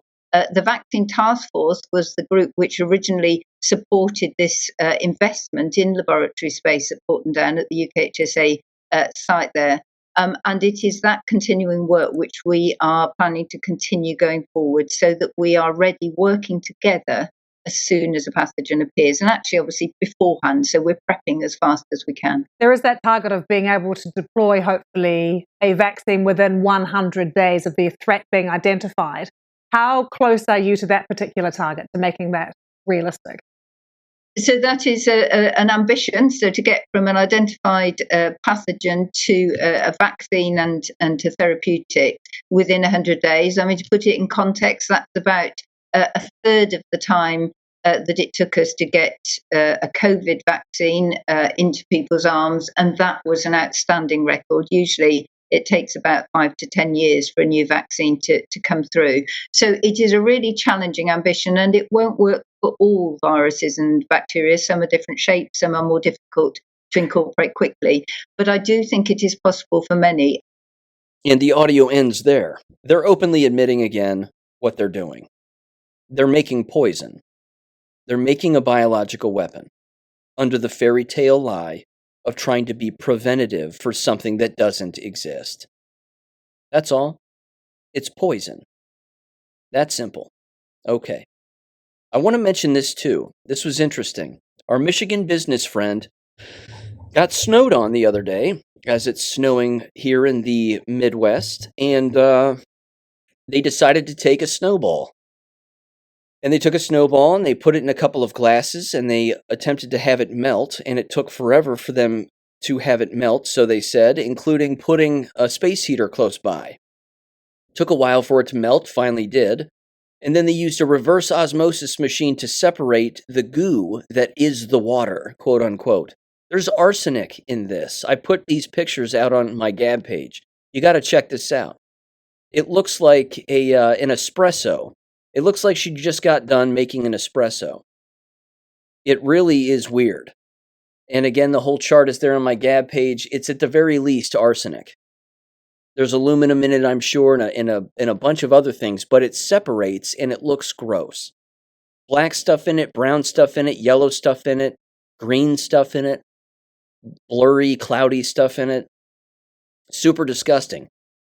Anywho, give that a try if you want. Give it a try. Again, good luck trying to melt a snowball. It hardly even drips when you melt it. It just turns black. Is a snowball supposed to do that? I don't think so. Anyway, okay. There's this. Two more jab stories, and then I'm gonna hit the road here. The vaccine reaction, vaccinereaction.org. Evidence of alarming growth in cognitive impairment among adults. Yep. It says, according to research conducted in the Netherlands by the Network for Health Research in Disasters, GOR Network, GOR, a significant number of adults are increasingly grappling with unexplained memory and concentration problems. You know, like Deborah Burke said, it's just brain fog. Don't worry, it's just HIV, and people live long, healthy lives with HIV. She openly admitted it. Remember that. The findings show an alarming 24% spike in doctor visits related to cognitive impairment issues among people 25 years and older during the first quarter of 2023 compared to the same period in 2020. It says typically older adults aged 75 or older are most likely to report cognitive symptoms to a doctor, while all age groups contributed to a spike in visits for memory and concentration issues. The most concerning surges were among adults aged 45 to 75, 40% of them, of course, that's the 40% range, and then younger adults aged 24 to 44 years, which made up 31%. Only one age group consisting of individuals 25 years old and under saw no notable increase, so they say. And then, of course, what does it say here? Lockdowns likely accelerated cognitive decline in older adults. Long post-COVID vaccination syndrome resembles long-haul COVID. Study suggests memory impairments following COVID vaccination. Yep. Long COVID memory issues driving disability numbers in the workforce. I hate to be repetitive on this, but for history's sake and for instructional sake, I'll end with this. I hate to sound like Lyndon Johnson or whoever the hell it was. It was either him or Richard Nixon, talking about Vietnam. It's going to get worse before it gets better. This is warfare, and it's murder. What we are experiencing is warfare, the likes of which we've never experienced, and this is a level of murder that we've never experienced. It is going to get worse before it gets better. But we have to pay attention to these kinds of moves that they're making because, again, they script this stuff. Because that's what murderers do. They always script it. In this case, of course, they're scripting it under the guise of trying to be preventative, and we're trying to help you, and don't worry. Even if you have AIDS, you can live a long and happy life. I can't wait for the people to find out who have been jabbed that they have AIDS. That's the kicker here. Wait for that to hit the old Fox News circuit. How long is that one going to take? I'm telling you what, 2024 is jacked up. It's already jacked up. And the enemy isn't taking their foot off the pedal, which means neither should we. But in the middle of all of this, I still think we have a responsibility also to call out the so-called awake and their messaging and their terminology. Again, you've heard me criticize Peter McCullough numerous times regarding all of the variant nonsense. There's no such thing. There's no such thing. Because if that were true, then that means that he believes Deborah Birx when it comes to variants. And we need to trust the science. And the science is still figuring it out. And we're still figuring it out. No, the jury's in. No viruses, only poison. That's what hurts people. That's what's going on here. So there you have it. Thanks for listening, ladies and gentlemen. Lots of stuff there, I know. But it's war, and it's murder, and, well, that's the way it goes. Okay. With all of that said, I will link in the description below something that I think is rather interesting. Nice little website I came across the other day. Make sure and check it out. Again, I will link it in the description below. But you can get all kinds of awesome history books on this particular website that you're not going to find on Amazon. And there's all kinds of documentaries on there, including Europa: The Last Battle, on DVD and Blu-ray, if you're interested in checking that out also. Yeah, super cool website. Bounce over there and check it out. It is specifically titled moneytreepublishing.com. So there you have it. Again, I will link it in the description below, and you can bounce over there and check it out. I'm not affiliated with them, of course, in any capacity, but it's still cool. Okay. With that said, ladies and gentlemen, I'll catch you on Wednesday. Thanks for listening again. Peace. Thank you for listening to American Education FM. Make sure and check out AmericanEducationFM.com for more information. Take care and God bless.